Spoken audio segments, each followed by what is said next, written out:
ओम शांति। 19 अक्टूबर 2024। आज के महावाक्य, आज की मुरली। बाबा कहते, मीठे बच्चे सदा खुशी में रहो तो याद की यात्रा सहज हो जाएगी। याद से ही 21 जन्मों के लिए पुण्य आत्मा बनेंगे। प्रश्न, तुम्हारे सबसे अच्छे सर्वेंट व गुलाम कौन है? उत्तर, नेचुरल कैलेमिटीज व साइंस की इन्वेंशन, जिससे सारे विश्व का किचड़ा साफ होता है। यह तुम्हारे सबसे अच्छे सर्वेंट व गुलाम है जो सफाई में मददगार बनते हैं। सारी प्रकृति तुम्हारे अधिकार में रहती है। ओम शांति। मीठे मीठे रूहानी बच्चे क्या कर रहे हो? युद्ध के मैदान में खड़े हैं। खड़े तो नहीं, तुम बैठे हो ना। तुम्हारी सेना कैसे अच्छी है। इनको कहा जाता है रूहानी बाप की रूहानी सेना। रूहानी बाप के साथ योग लगाकर रावण पर जीत पाने का कितना सहज पुरुषार्थ कराते हैं। तुमको कहा जाता है गुप्त वॉरियर्स, माने गुप्त महावीर। 5 विकारों पर विजय पाते हो, उसमें भी पहले है देह अभिमान। बाप विश्व पर जीत पाने व विश्व में शांति स्थापन करने के लिए कितनी सहज युक्ति बताते हैं। तुम बच्चों बिगड़ और कोई नहीं जानते हैं। तुम विश्व में शांति का राज्य स्थापन कर रहे हो। वह अशांति, दुख, रोग का नाम निशान नहीं होता है। यह पढ़ाई तुमको नई दुनिया का मालिक बनाती है। बाप कहते हैं, मीठे मीठे बच्चों, काम पर जीत पाने से तुम 21 जन्मों के लिए जगत जीत बनते हो। यह तो बहुत सहज है। तुम हो शिव बाबा की रूहानी सेना। राम की बात नहीं है, कृष्ण की बात नहीं है। राम कहा जाता है परमपिता परमात्मा को। बाकी वह जो राम की सेना आदि दिखाते हैं वह सब है रॉन्ग। गाया भी जाता है, ज्ञान सूर्य प्रगटा, अज्ञान अंधेर विनाश, कलयुग को घोर अंधियारा। कितना लड़ाई झगड़ा मारा मारी है। सतयुग में यह होती नहीं है। तुम अपना राज्य देखो कैसे स्थापन करते हो। कोई भी हाथ पाँव इसमें नहीं चलाते हो। इसमें देह का भान तोड़ना है। घर में रहते हो तो भी पहले याद करो, हम आत्मा है, देह नहीं है। तुम आत्मा ही 84 जन्म भोगती हो। अभी तुम्हारा यह अंतिम जन्म है। पुरानी दुनिया खत्म होनी है। इसको कहा जाता है पुरुषोत्तम संगम युग, कलयुग युग। चोटी छोटी होती है ना, ब्राह्मणों की चोटी मशहूर है। बाप कितना सहज समझाते हैं। तुम हर 5000 वर्ष के बाद आकर बाप से पढ़ते हो राजय प्राप्त करने के लिए। एम ऑब्जेक्ट भी सामने है। शिव बाबा से हमको यह बनना है। हाँ बच्चों, क्यों नहीं। सिर्फ दे अभिमान छोड़ अपने को आत्मा समझ, मुझ बाप को याद करो तो पाप कट जाए। तुम जानते हो इस जन्मों में पावन बनने से हम 21 जन्म पुण्य आत्मा बनते हैं, फिर उतराई शुरू होती है। यह भी जानते हो हमारा ही 84 का चक्र है। सारी दुनिया तो नहीं आएगी। 84 के चक्र वाले और इस धर्म वाले ही आएंगे। सतयुग और त्रेता बाप ही स्थापन करते हैं, जो अब कर रहे हैं। फिर द्वापर कलयुग रावण की स्थापना है। रावण का चित्र भी है ना, ऊपर में गधे का शीश है। विकारी टट्टू बन जाते हैं। तुम समझते भी हो हम क्या थे। यह है ही पाप आत्माओं की दुनिया। पाप आत्माओं की दुनिया में करोड़ों आदमी हैं। पुण्य आत्मा की दुनिया में होते हैं 9 लाख शुरू में। तुम अभी सारे विश्व के मालिक बनते हो। यह लक्ष्मी नारायण विश्व के मालिक है ना। स्वर्ग की बादशाही तो जरूर बाप ही देंगे। बाप कहते हैं, मैं तुमको विश्व की बादशाही देने आया हूँ। अब पावन जरूर बनना पड़े, सो भी यह अंतिम जन्म मृत्यु लोक का पवित्र बनो। इस पुराने दुनिया का विनाश सामने तैयार है। बॉम्ब शादी सब ऐसे तैयार कर रहे हैं जो वहां पर बैठे खलाश कर देंगे। कहते भी ये घर बैठे पुराने दुनिया का विनाश कर देंगे। ये बॉम्ब शादी घर बैठे ऐसे छोड़ेंगे जो सारी दुनिया को खत्म करेंगे। तुम बच्चे घर बैठे योग बल से विश्व के मालिक बन जाते हो। तुम शांति स्थापन कर रहे हो योग बल से। वह साइंस बल से सारी दुनिया खलाश कर रहे हैं। वह तुम्हारे सर्वेंट है, तुम्हारी सर्विस कर रहे हैं। पुरानी दुनिया खत्म कर रहे हैं। नेचुरल कैलेमिटीज आदि सब तुम्हारे गुलाम बनते हैं। सारी प्रकृति तुम्हारी गुलाम बन जाती है। सिर्फ तुम बाप से योग लगाते हो तो तुम बच्चों के अंदर में बड़ी खुशी होनी चाहिए। ऐसे बिलवेड बाप को कितना याद करना चाहिए। यही भारत पूरा शिवालय था। सतयुग में संपूर्ण निर्विकारी या है विकारी। अभी तुमको स्मृति आई है। बरोबर बाप ने हमें कहा है, हियर नो इविल, गंदी बातें मत सुनो। मुख से बोलो भी नहीं। बाप समझाती है तुम कितने डर्टी बन गए हो, तुम्हारे पास तो अता धन था, तुम स्वर्ग के मालिक थे, अभी तुम स्वर्ग के बदले नरक के मालिक बन पड़े हो। यह भी ड्रामा बना हुआ है। हर 5000 वर्ष बाद तुम बच्चों को हम रो रो नरक से निकाल स्वर्ग में ले जाता हो। रूहानी बच्चे, क्या तुम मेरी बात नहीं मानेंगे? परमात्मा कहते तुम पवित्र दुनिया का मालिक बनो, तो क्या नहीं बनेंगे? विनाश तो जरूर होगा। इस योग बल से ही तुम्हारे जन्म जन्मांतर के पाप कटेंगे। बाकी जन्म जन्मांतर के पाप कटने में टाइम लगता है। बच्चे शुरू से आए हुए हैं, 10% भी योग नहीं लगता है, इसलिए पाप कटते नहीं है। नए नए बच्चे झट योगी बन जाते हैं तो पाप कट जाते हैं और सर्विस करने लग पड़ते हैं।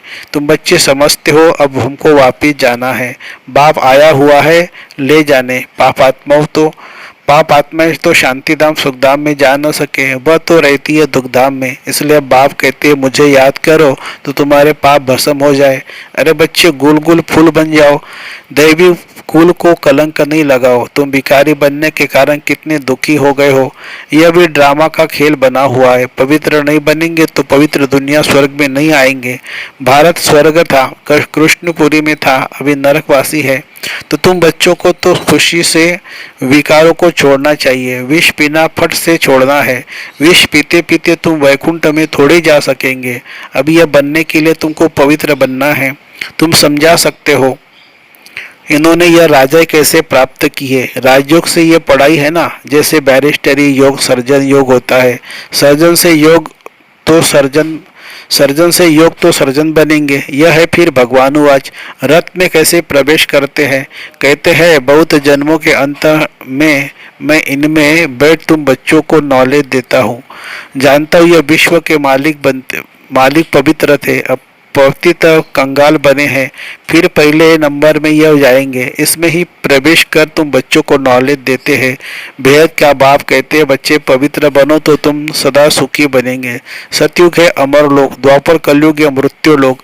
कितना अच्छी रीति बच्चों को समझाती है। यहाँ देही अभिमानी बनते फिर देह अभिमान में आकर माया से हार खा लेते हैं। माया ही एक ही तोप ऐसी लगती है जो एकदम गटर में गिरा देती है।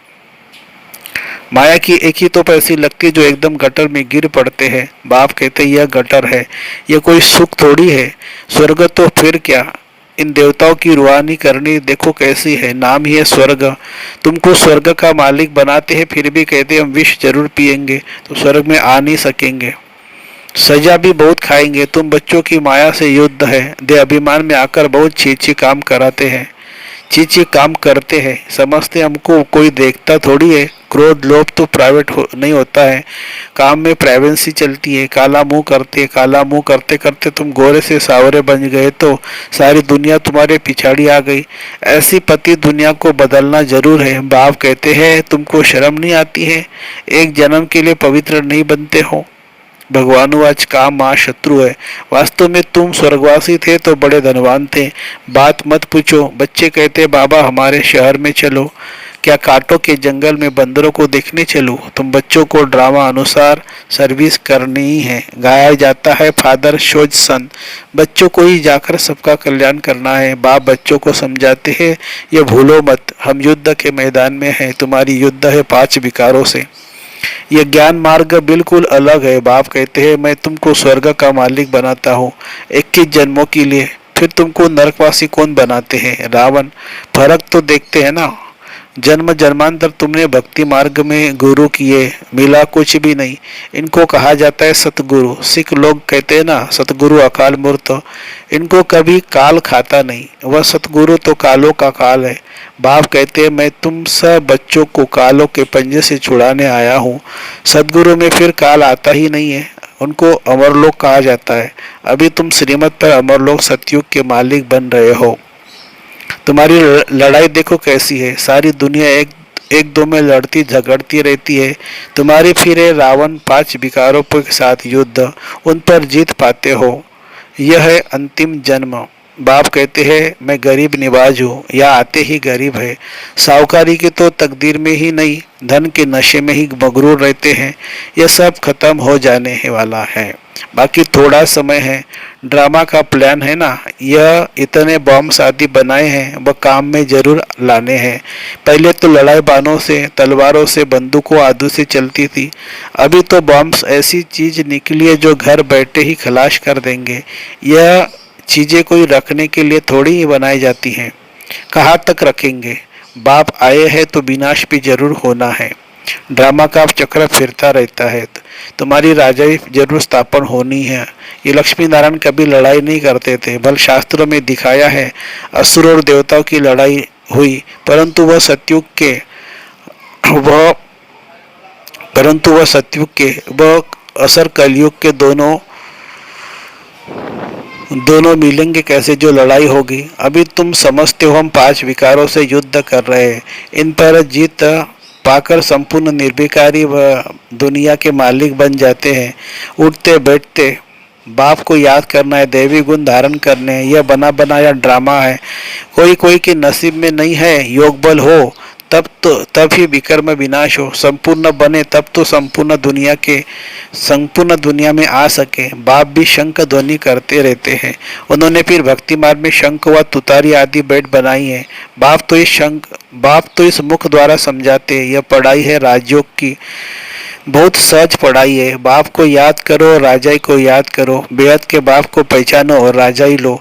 इस दुनिया को भूल जाओ। तुम बेहद के सन्यासी हो। जानते हो पुरानी दुनिया सारी खत्म होनी है।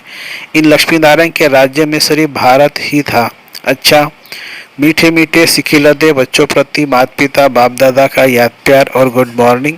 रूहानी बाप की रूहानी बच्चों को नमस्ते। हम रूहानी बच्चों की रूहानी माता पिता बाप दादा को याद प्यार, गुड मॉर्निंग और नमस्ते बाबा नमस्ते। धारणा के लिए मुख्य सार, अपनी दैवी कुल को कलंक नहीं लगाना है, गुल बनना है। अनेक आत्माओं के कल्याण की सर्विस कर बाप का शो करना है। दूसरी पॉइंट, संपूर्ण निर्विकारी बनने के लिए गंदी बातें न तो सुननी है न मुख से बोलनी है।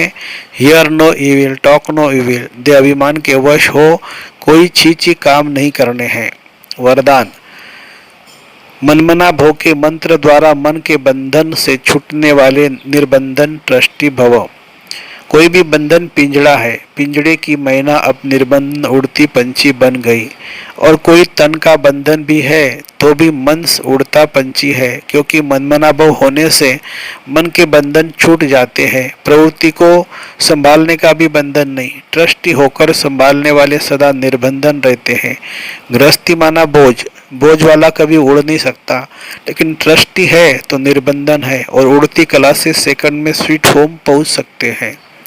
स्लोगन है, उदासी को अपनी दासी बना दो, उसे चेहरे पर आने न दो। उदासी को अपनी दासी बना दो, उसे चेहरे पर आने न दो। अच्छा, ओम शांति शांति शांति।